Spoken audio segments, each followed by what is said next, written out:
A blessed day, everyone. Let us all be reminded of Isaiah 27 verse 3. Last Friday ay schedule nga namin para pumunta sa Ministry of Manpower or MOM. So their office is located sa Putong Pasir. I'm not sure with the pronunciation of the place, pero nasa Purple Line siya. So we took a bus and a train to go there.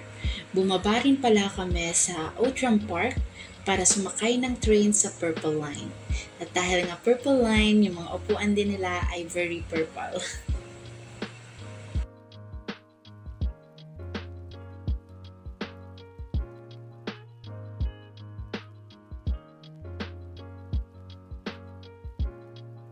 At nakarating na nga kami sa area at kailangan namin ngayong sumakay ng bus papuntang MOM.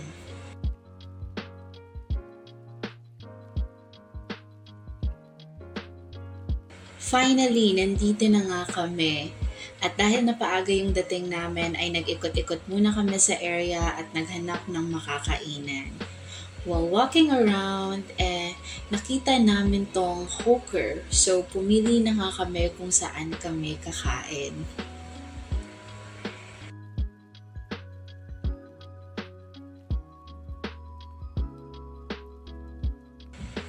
And we decided na kumain dito.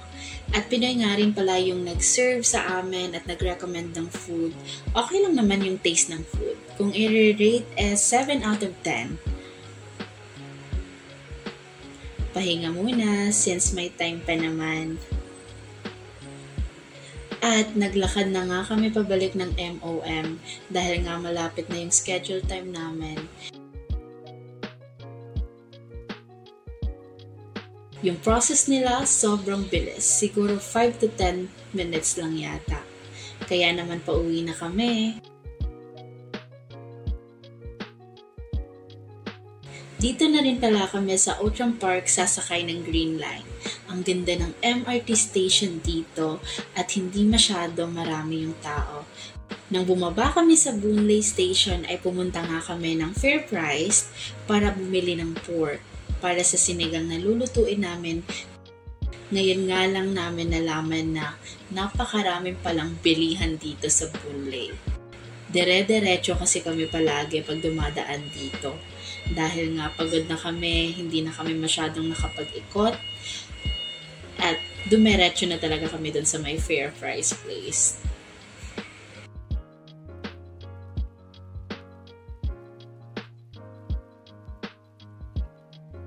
So that's all for today. Thank you so much everyone. God bless and see you later.